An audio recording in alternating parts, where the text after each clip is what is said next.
We learn that the source of reality is bestowing boundless goodness to us. And that that's the reason we're here, to experience God's boundless goodness. So the big question is, why aren't we experiencing it right now? Why is there so much suffering in the world? If the source of reality can do anything, and the purpose is to give to all of us the goodness and pleasure that God could give, so why isn't it in that very moment and forever just boundlessly good for all of us? So the Kabbalah discusses this in great depth, and a foundational principle of Kabbalah that comes to help us understand this is a principle called the Tzimtzum. So, to try to explain it as I understand it in a simple way,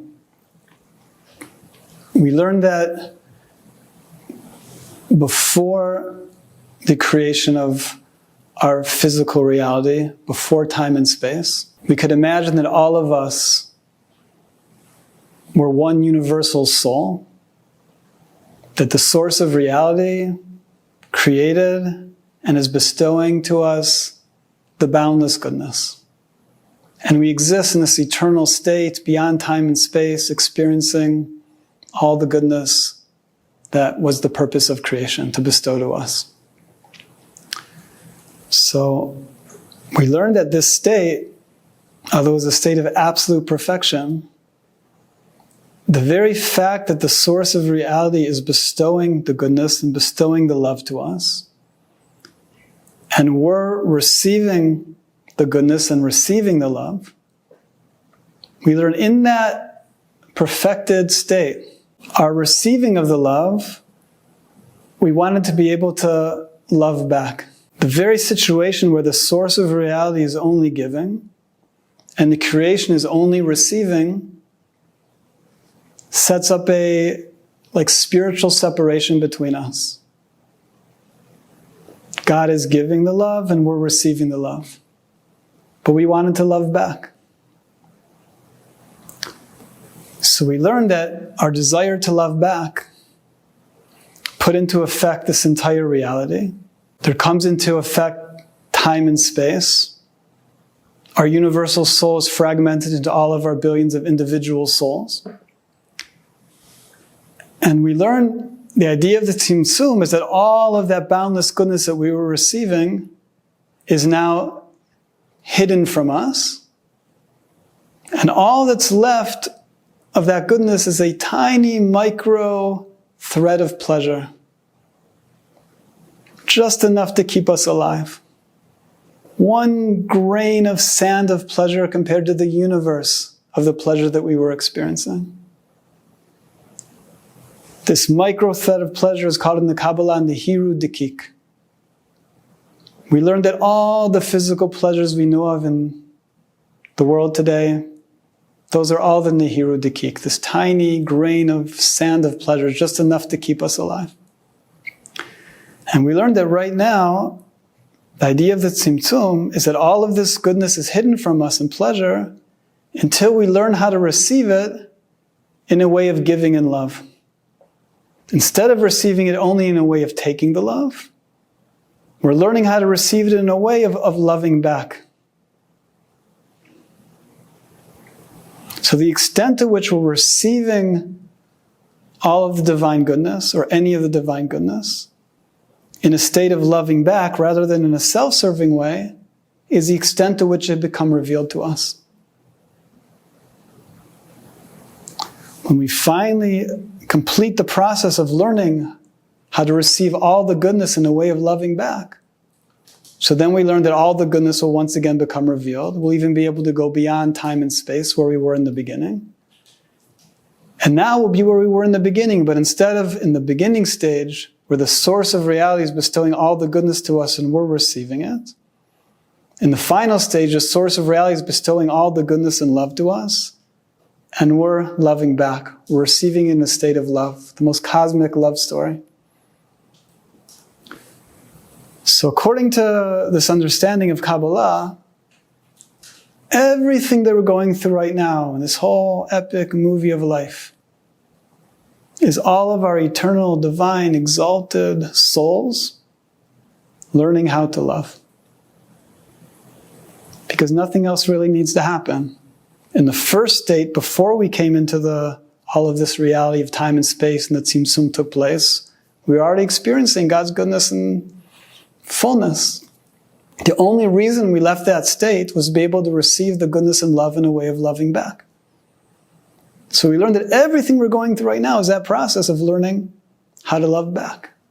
To receive God's goodness and love not in a state of serving ourselves, but in a state of giving and love. So this picture here is based on the idea. It's inspired by a drawing that appears in a book of Kabbalah. The area here that's half light and half dark, this represents the part of ourself that's self-serving, right? Receiving only for ourselves.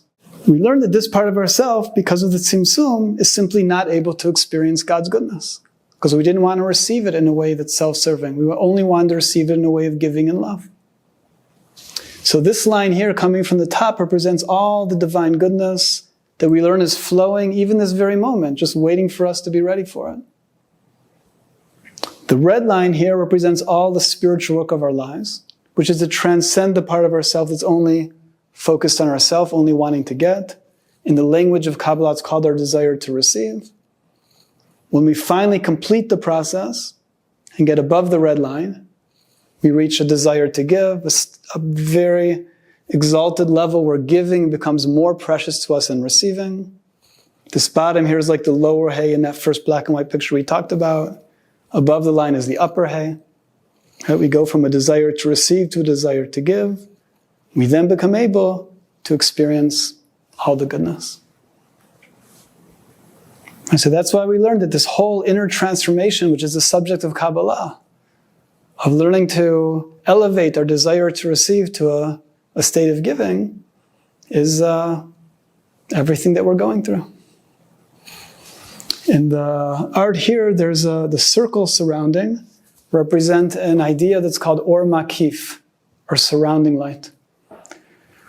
One of the ideas of the or makif is the idea that we learned that all of God's boundless goodness that is here for us to experience, that God is gifting to us, we learn is already here this very moment. We learn it's just waiting for us to be ready and able to experience it. So this is a revolutionary idea when we realize it, or the more we're aware of it, because we're often sort of like if we're praying and trying to convince God to give us the goodness. Like, please God, basically saying finally be good and give us the goodness. But we learn we don't have to do that. That the source of reality is just flowing the goodness to us we can't even imagine every single moment, goodness we can't even dream of. So we don't need to yearn for and work for and pray for an external change. What we're yearning for and working for and praying for is an internal change. We're working to and yearning for the place where our desire to receive is uplifted to a desire to give.